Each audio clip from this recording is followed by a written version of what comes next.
बहुत शुक्रिया नाज़रीन प्रोग्राम ज्वाइन करने का। पंजाब असेंबली की तहलील के बाद निगरान सेटअप पर मुशावरत शुरू हो चुकी है, जबकि पाकिस्तान मुस्लिम लीग नून ने पार्लिमानी बोर्ड कायम करने का फ़ैसला किया है और वही बोर्ड आने वाले सूबाई असेंबली के इंतखाबात में उम्मीदवारों की नामजदगी का फ़ैसला करेगा।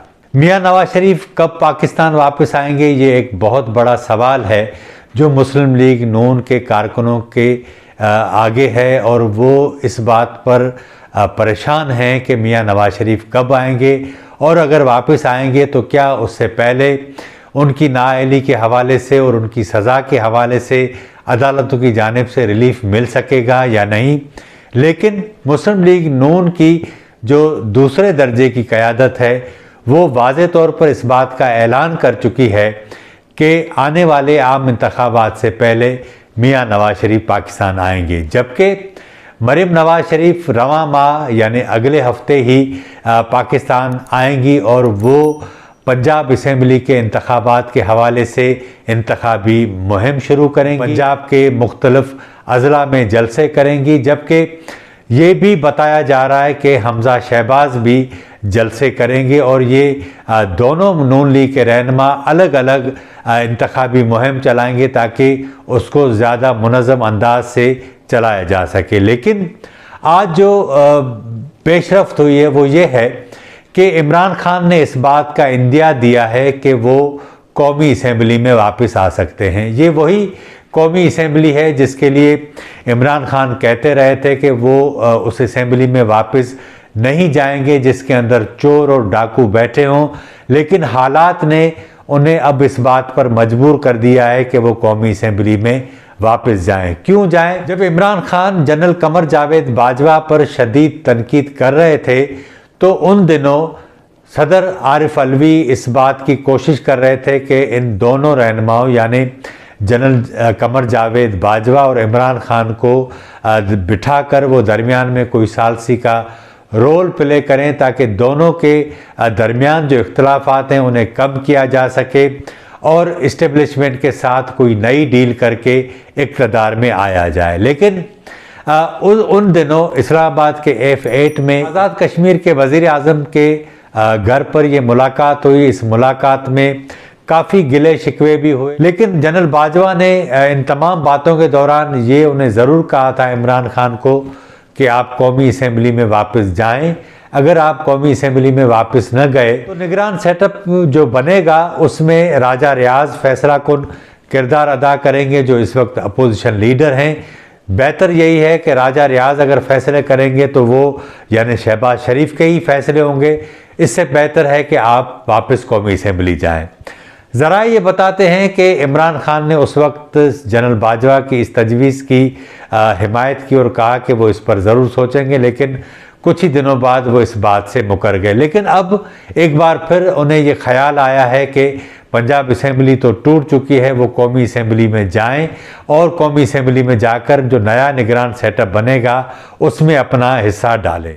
यहाँ सवाल ये पैदा होता है कि पंजाब असेंबली के ये जो इंतखाबात होंगे, क्या ये इंतखाबात सिर्फ इन दो असेंबलियों के होंगे जो 5 साला मुद्दत के लिए दोबारा मुंतखब होकर आएंगी, या इन दोनों असेंबलियों के साथ कौमी असेंबली भी टूट जाएगी और बलूचिस्तान और सिंध असेंबली को भी तोड़कर मुल्क के अंदर नए आम इंतखाबात कराए जाएँ। पाकिस्तान के मालियाती बहरान की वजह से अवाम के जो मसाइल हैं, अवाम के जो मसाइब हैं वो बढ़ते जा रहे हैं। इस सारी सूरत हाल के अंदर इमरान खान को इस बात से कोई लेना देना नहीं कि चोर डाकू हैं वो जाएं बकौल उनके और उन्हें नई हुकूमत जो आए वो बकौल उनके वो अक्सरियत से जीत कर आएंगे तो नई हुकूमत बनाएंगे और इस मुल्क को इस बहरान से निकालेंगे। हालांकि कोई जादू की छड़ी किसी के पास नहीं है, आसमान से फरिश्ते भी नहीं उतरने, जो कुछ है वो यही है, ख़जाने का हाल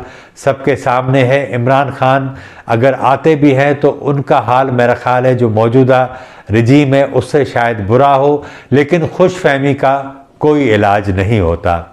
यही सबब है कि इमरान खान समझ रहे हैं कि अगर आम इंतखाबात हो जाते हैं तो वेल एंड गुड, अगर नहीं होते तो पंजाब के इंतखाबात में वो जीत कर आएंगे और उसके बाद जो भी नए आम इंतखाबात होंगे उसमें वो पंजाब के तमाम वसाइल के साथ और खैबर पख्तूनख्वा के वसाइल के साथ कौमी असम्बली के इंतखाब में और 2 सूबाई असम्बलियों के इंतखाबी मौक़े में उतरेंगे और मौजूदा रजीम को ज़्यादा टफ टाइम देंगे। लेकिन यहाँ एक और सवाल पैदा होता है, वो ये है कि क्या मुस्लिम लीग नून पंजाब के अंदर इमरान खान को खुला मैदान दे देगी? जवाब है नहीं। लेकिन मुस्लिम लीग का मसला यह है कि उसके अंदर तकसीम दर तकसीम की वजह से पंजाब के अंदर जो उसको सबसे बड़ी हजीमत का सामना करना पड़ा वो था परवेज़ इलाही की जानिब से एतमाद का वोट लेने का। उसे शायद ये खुशफहमी थी या अंदाज़ा था कि जो न्यूट्रल हैं और वो उनके साथ हैं और जो एतमाद का वोट है वो परवेज़ इलाही को लेने नहीं देंगे, और उन्हें ये शायद अंदाज़ा था कि परवेज़ इलाही को मुमकिन है कि कोर्ट कहे कि आप एतमाद का वोट भी लें लेकिन इस बात की भी यकीन दहानी कराएं कि आप असम्बली नहीं तोड़ेंगे। लेकिन परवेज़ इलाही ने जिस टेक्निक के साथ ये सारी गेम चंद घंटों में खेली उसमें वो बज़ाहिर बहुत कामयाब रहे। लेकिन उसके बाद उनके लिए जो सबसे बड़ा चैलेंज था वो ये था कि वो इस असम्बली को बरकरार रखें या तहलील कर दें। इस फैसले में उन्होंने बहुत सोचा। हमारे ज़रा ये बताते हैं कि उनके पास सिर्फ एक ही ऑप्शन ये था कि वो पंजाब असम्बली बग़ैर किसी जो है वो उज़र के इमरान खान के कहने पर तोड़ दें, क्योंकि उन्हें अंदाज़ा था कि अगर असम्बली उन्होंने न तोड़ी तो पीटीआई के अरकान इस्तीफ़े दे देंगे और वो हिमायत खो बैठेंगे, नतीजे में हुकूमत वैसे ही गिर जाएगी। इससे बेहतर है कि इज़्ज़त आबरू से चला जाए और उसके नतीजे में आने वाले दिनों में जो भी नया सेटअप बनता है उसमें इमरान खान उनके लिए कोई बड़ी गुंजाइश निकालें और दोबारा उन्हें सीएमशिप की सीट दे दें और वो उसको कंटिन्यू करें, यानी तीसरी बार वो पंजाब के वज़ीर आला बन जाए। इमरान खान ने ये शर्त रखी है कि अगर काफ लीग तहरीक इंसाफ के अंदर ज़िम हो जाए तो वो इसके ऊपर सोच सकते हैं। परवेज़ इलाही के लिए ये फ़ैसला मेरा ज़ाती ख्याल है कि काफ़ी मुश्किल है, इसलिए कि एक तरफ तो वो अपने भाई की जो जमात है पाकिस्तान मुस्लिम लीग काफ, उसे शदीद दचका पहुँचेगा और ये आज भी उनका एक ही घर है, आना जाना है, उसमें ये इतनी बड़ी सियासी कीमत उनके लिए अदा करना बड़ा मुश्किल होगा। लेकिन ज़रा ये बताते हैं कि वो अपने बेटे मोनस इलाही के आगे बहुत मजबूर हैं। एक बड़े अरसे से मोनस इलाही की ये ख्वाहिश रही है कि वो तहरीक इंसाफ के अंदर अपनी जमात को ज़म कर दें। इस वक्त उनकी जो शनाख्त है मेरा ख्याल है वो इसलिए ज़्यादा अहम है कि वो क्यू लीग न होती तो शायद परवेज़ इलाही वज़ीर आला न बनते, लेकिन 10 नशस्तों के बावजूद भी वो वज़ीर आला बन गए। अब जब परवेज़ इलाही ने ये सारा फ़ैसला किया है, और आपको ये भी याद होगा कि जब आसिफ अली जरदारी से परवेज़ इलाही की मुलाकात हुई थी, तमाम मामला तय हो गए थे पंजाब के सेटअप के हवाले से। जब उस्मान बुज़दार को हटाया जा रहा था तो दूसरे दिन परवेज़ इलाही मुकर गए थे और उसके बाद आसिफ अली जरदारी ने भी कहा था कि वो रात को हमारे पास मिठाइयाँ लेकर आए थे, दुआ भी की, चले गए। लेकिन लोग जो है वो अपने बेटों के हाथों बहुत मजबूर होते हैं। आज वक्त ये साबित कर रहा है कि वो बात बिल्कुल दुरुस्त निकल रही है। आने वाले दिनों में परवेज़ इलाही को इस फैसले का क्या नुकसान होता है अगर वो काफ लीग को तहरीक इंसाफ के अंदर ज़िम कर देते हैं।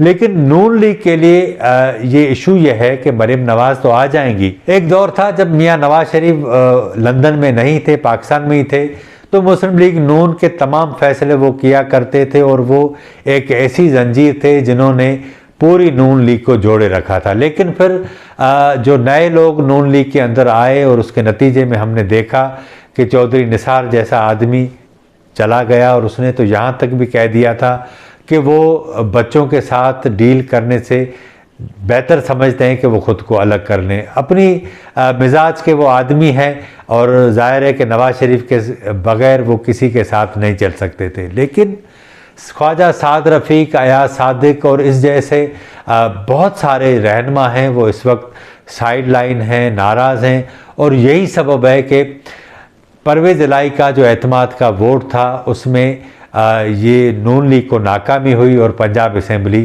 तहलील हो गई। अब ये नए मसाइल पैदा हुए हैं, लेकिन जब मरीम नवाज़ आएंगी तो हम देखेंगे कि वो किस तरह इन तमाम मसाइल का, इन चैलेंजेस का हल निकालती हैं, हल करती हैं। लेकिन जाते जाते आपको ये खबर भी मैं देता जाऊं, ज़रा ये बताते हैं कि इमरान खान के ख़िलाफ़ पंजाब में पीडीएम की तमाम जमातें मुश्तरका इंतखाबात लड़ने के ऊपर गौर कर रही हैं।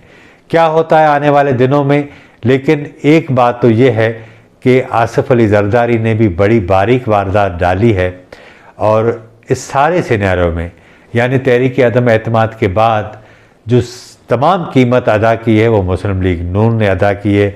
आप अंदाज़ा लगा सकते हैं कि इसमें किसका कितना नुकसान हुआ है। आज के प्रोग्राम में इतना ही। हमारे चैनल को सब्सक्राइब करें, लाइक करें, शेयर करें और अपनी राय का भी इज़हार करें। मुझे इजाज़त दीजिए। अल्लाह हाफिज़।